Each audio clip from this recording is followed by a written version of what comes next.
Our gospel today comes from Mark, the 5th chapter, beginning with the 21st verse. When Jesus had crossed again in the boat to the other side, a great crowd gathered around him, and he was by the sea. Then one of the leaders of the synagogue named Jairus came, and when he saw him, fell at his feet and begged him repeatedly, "My little daughter is at the point of death. Come and lay your hands on her so that she may be made well and live."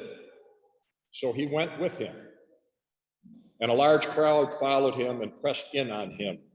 Now there was a woman who had been suffering from hemorrhages for 12 years. She had endured much under many physicians and had spent all that she had. And she was no better, but rather she grew worse.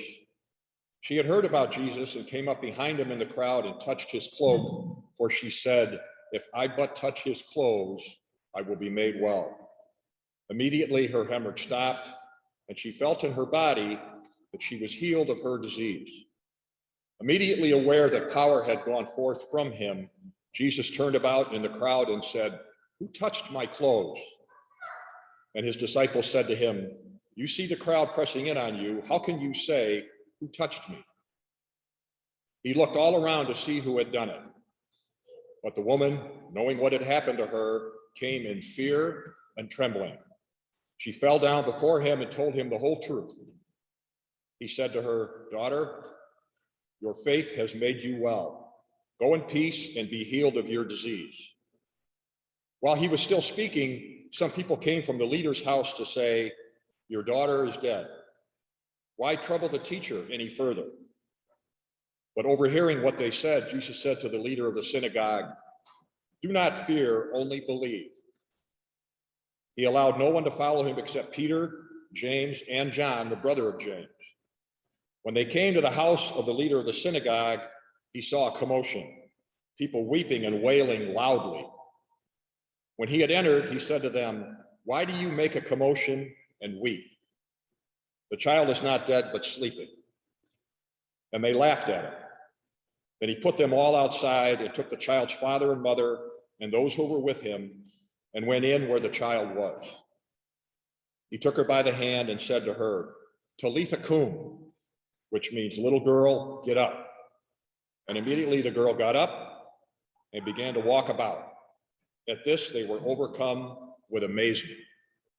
He strictly ordered them that no one should know this and told them to give her something to eat. The Gospel of the Lord.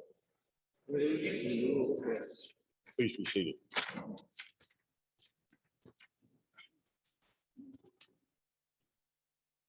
Well, friends, today's Gospel is from Mark, who typically offers a very pointed message. And I think we've seen that, and we will continue to see that. His message today is all about the touch of God. In preparing for my sermon, I asked myself the following questions. What issue or struggle do we see? How does this same issue find its way in our lives today? What is God's saving action? And how does God's saving work bring us life and hope?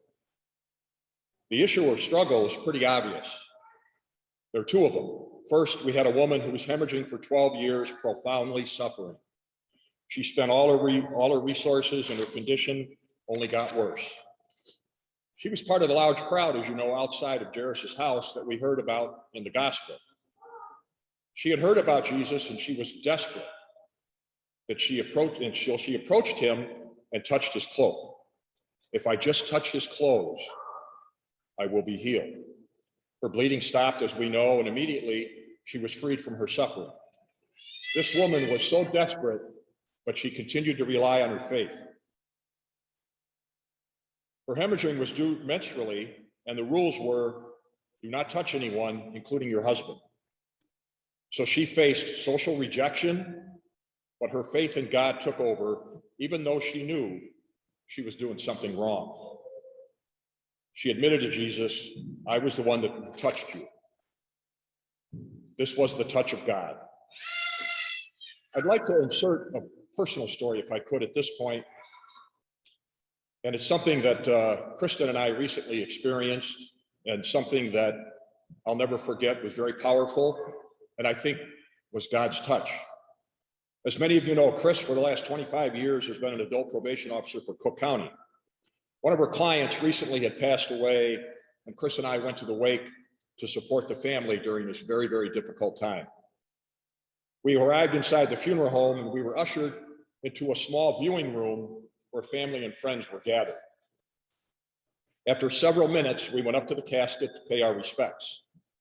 The mother, who had lost her son at a very young age, and he was her only child, she was seated in the front row, and she was behind us, so Chris and I heard her say, "What's your name?"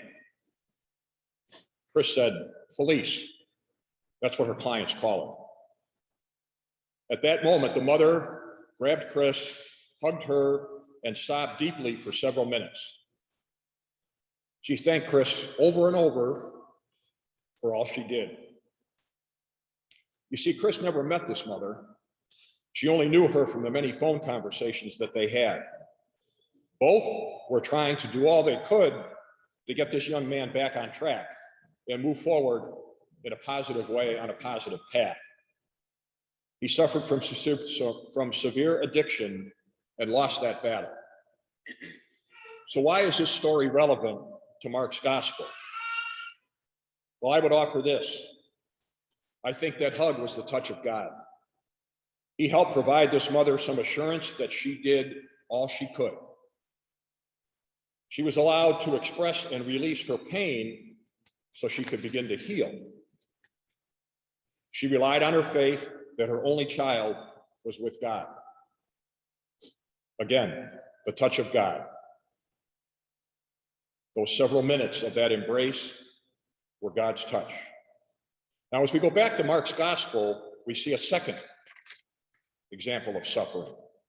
The 12-year-old young girl, daughter of Jairus, an important man as the leader of the synagogue. Jesus, Peter, James, and John, James's brother, went to Jairus' house.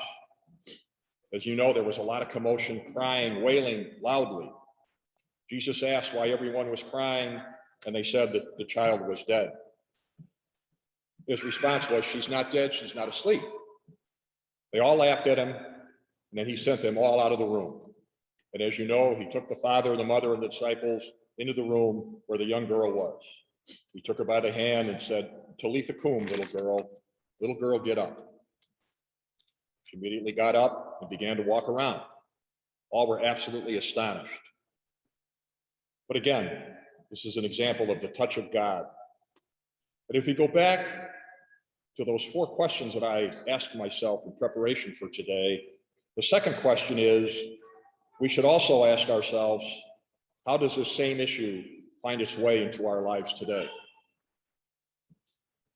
Well, I think we know, if you watch the news or read the paper or just go about your daily business, there's a lot of despair in our world today. A lot of loss of loved ones, COVID, illness, violence, civil unrest, health challenges. It's all around us. And we also should ask ourselves, what is God's saving action? His saving action is the touch of God. It's the healing. He calls us to rely on our faith in God and our trust in God.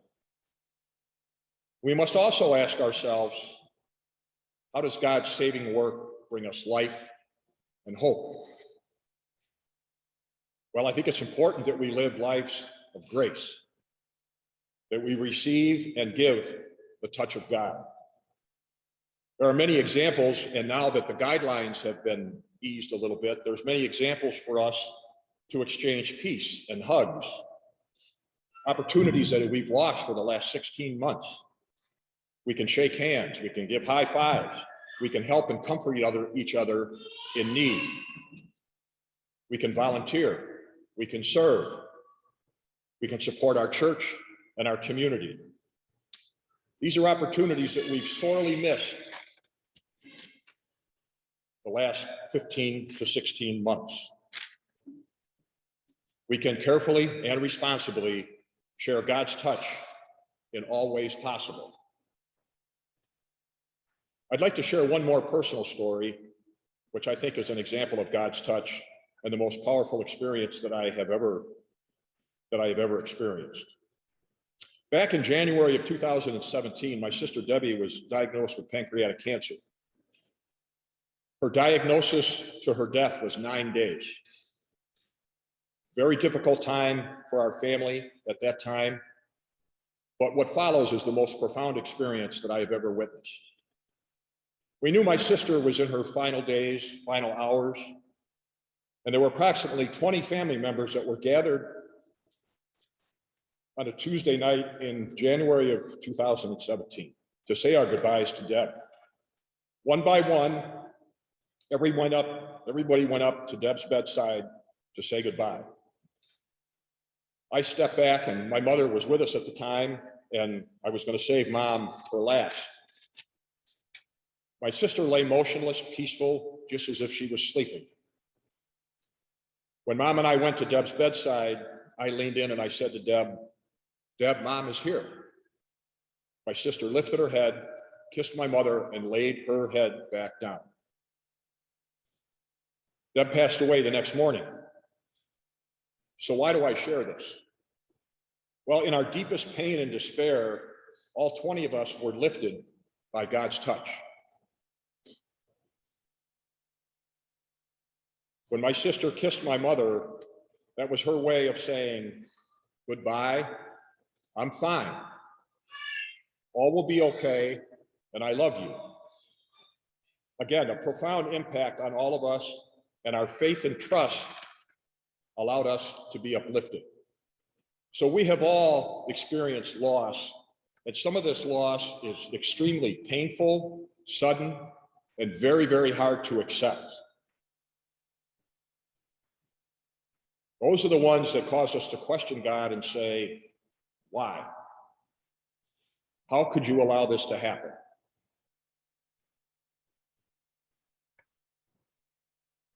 Why can't you heal our loved one? We don't have answers to some of these questions. But I ask us all to look for the signs of God's touch in our daily lives. The blessing may not be immediate, it might not be noticeable at the time, but it may show itself at a later time. So we need to continue to rely on our faith and trust in God, and faith amid the chaos. Thanks be to God.